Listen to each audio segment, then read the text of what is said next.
So, welcome to this live. I want to talk today about coaching, but I want to talk about it in the context of leadership. Leadership has a lot in common with coaching. I'm a coach and I have been for a long time, but before that, I was a leader in corporate, in a number of different corporate situations, in government and in industry in the United States and in Canada. I had C-suite positions and leadership positions and that stuff all the way up to CEO and positions below that too, of course.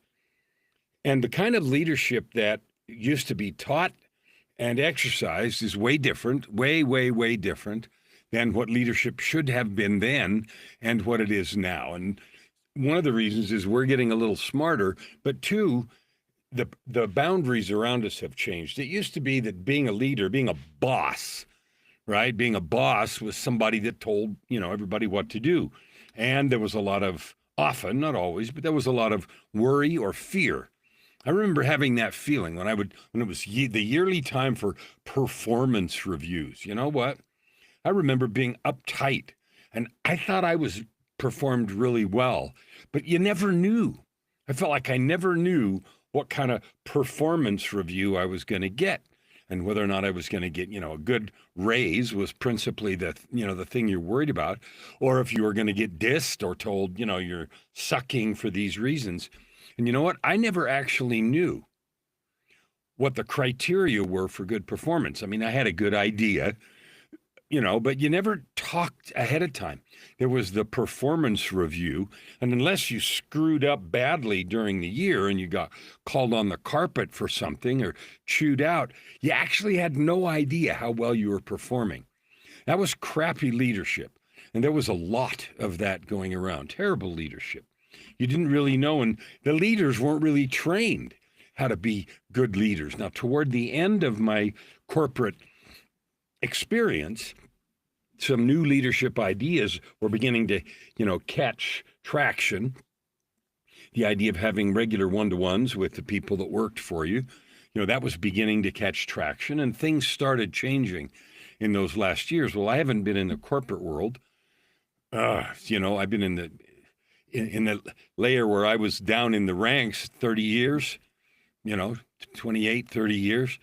And the last 20 years, I haven't been in the corporate, or 23 years, I haven't been in the corporate world at all, 25 years, actually. And so, 28 years, almost 30 years. So the leadership used to be way different. But the beginnings of change I was seeing. Now, here's why I wanted to say this to you, because this coming week, my book, Coaching and the Rise of AI, is coming out. It could just as easily be titled Leadership in the Rise of AI. I chose to aim it at coaches because I have a concern. And the concern I have right now is that in 16 months, by Christmas of 26, 95% of you that consider yourselves coaches are going to be out of business. You won't be able to make a living. I'm not saying you won't be able to make any money at all. You certainly won't be able to make a living. And I define, making a living as 100,000 US dollars. At a minimum, any coach worth their salt should be at 150K. But worth their salt is what's really changing dramatically and drastically, because nearly all of the coaching methodologies I have studied, been acquainted with, and I'm not going to say their names because then somebody's going to take issue with them, but the very high profile, high ranking certification style coaching is going to go away. And here's the reason. And leadership training, the very high profile, well-known leadership training is going to go away unless it is changed drastically, dramatically, and right now. And here's why. The leadership training that I both had and see still, and the coaching training that I had and also see still being taught in coaches has so much more to do with systems and processes than it does creating the kind of relationship that creates results. The results of coaching are not, hear me, they're not the product of the information that is shared. And so everything that you coach or lead that has to do with information that you transfer to your client, you're dead as a coach or a leadership trainer. Now, you're already pissed off at me for saying that, but it's true. And here's why. It is not that the information is not valuable, especially as our framework for leadership training and coaching is changing so quickly. Information is valuable. More important is the implementation. That's why study after study shows that coaching has 8 times the ROI that training has. 8 times, 800%. It's not surprising. Teaching someone something is showing them or explaining first, and then showing them how to do it. Now, the key for success is not the information, it is execution, implementation. If someone trains me how to do something and I don't do it, it isn't going to matter. If they train me how to do it and then they're gone and I'm left to struggle with the process of, beginning to change how I have been doing it. So training implies I'm doing something a certain way, and I'm going to get training to do it a different way. I'll use vocal training because I've had a vocal coach for many years. So I had a particular approach to singing, even though I've been singing all my life. I had a particular approach, some ideas about how it worked. That includes physical things like the facial and muscles in and around your larynx, voice box, and your breathing, your the muscles here, intercostal muscles, and all that stuff. I had some ideas about how those things work together, so that you could sing well and have good endurance and everything else. And most of the ideas that I had were wrong. Okay, so I can go get all of the right information. And that's the same with leadership or coaching. I can go get great coaching training, whether it's, 3 principles thing, or whether it's the international coaching, ICF training, or John Maxwell, or, all kind, Ken Wilber's integrated coaching, or ontological coaching, or, somatic coaching, all kinds of different methods. Yeah, I could list lots of them. I know of a dozen at least. And I could get the information, and that information's valuable. But it's useless without continuing, ongoing help for the execution. That's why leadership, real leadership, is absolutely very much like coaching, because the teaching is just the first step. The coaching part, and I'm going to just call leadership human development, right?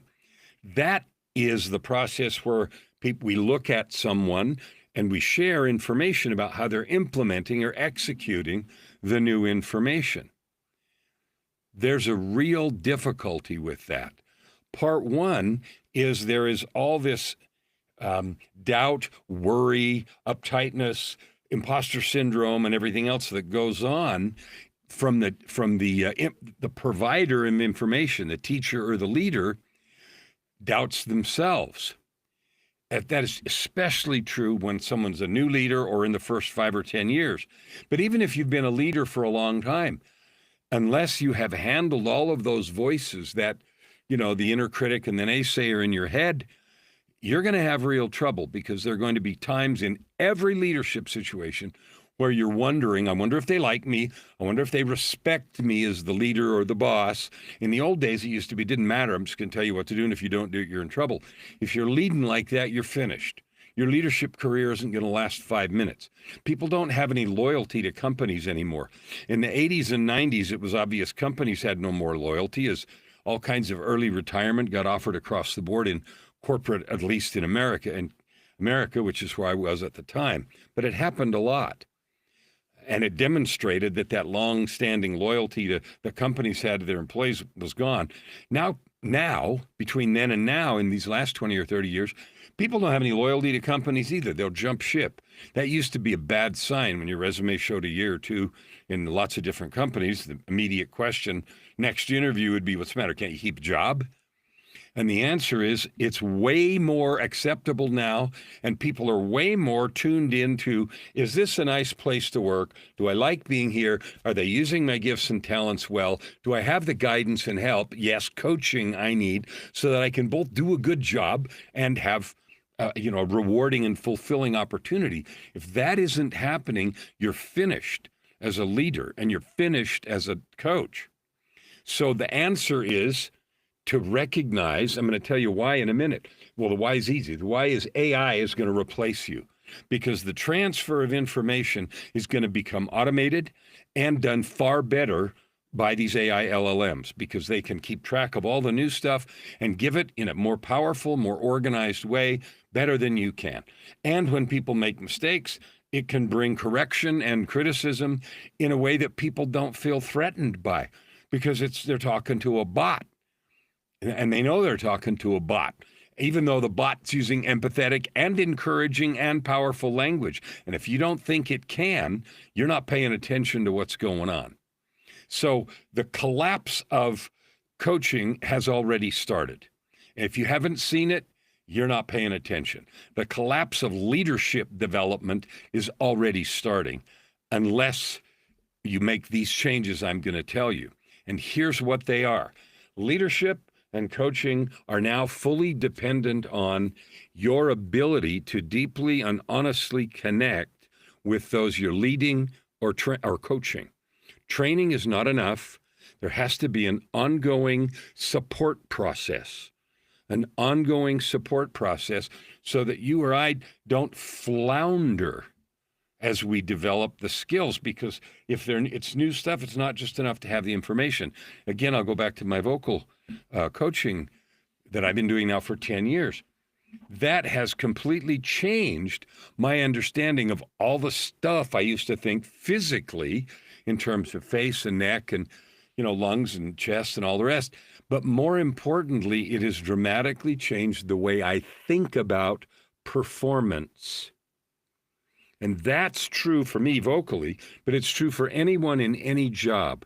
So as a leader, if you're not connecting and supporting and providing the necessary support to do things exactly like they need to be done and adapt as things change, and they're changing so fast we can hardly keep track of it, you're going to fail as a leader and a coach. Or at best, you're going to struggle. So why would you do that? Here is the answer. The answer is you have to continually work on yourself as a coach or as a leader. If you are not in a developmental framework of some kind, a coaching container, you're going to stagnate and fail. So the collapse of coaching and leadership training is already here. It's going to get worse every month that goes by. 95% of coaches won't be able to make a living in 14 months by Christmas of 26. And that's true unless you make this change to where you are constantly developing in your leadership role and you are constantly developing as a coach. You have to become all those principles you're trying to teach. You want employees to be acting in their like an owner of the company, then you have to act like the owner of a company. You want employees to tell the truth? You have to absolutely tell the truth. You want employees to be open and authentic with you? Then you have to be vulnerable, open, and authentic. You have to be approachable if you want them to listen. All of the things you want to develop or have to be modeled in your life, and they can't be like a jacket you put on. So the coaching collapse is already here. Leadership training is collapsing as fast as you can speak. The only thing that will stay is you and me as humans interacting with those we either coach or lead as humans, modeling the very skills and behavior that we want them to understand and adopt, not because we're pretending or not because we're acting, but because it is who we have become. That's the only thing that will last. Up till now, before the AI revolution, you could get by as a mediocre coach or a mediocre leader. because teaching principles will have some effect. Because AI can do that faster and cheaper, that crutch is evaporated. So we've got to elevate. We all have to elevate to be guides, to be sources of encouragement, way more than sources of criticism or information only. Telling somebody something and then, oh, I hope you do good with it. Come back if you have any questions. That's not enough. And running things by a template is going to be woefully obvious.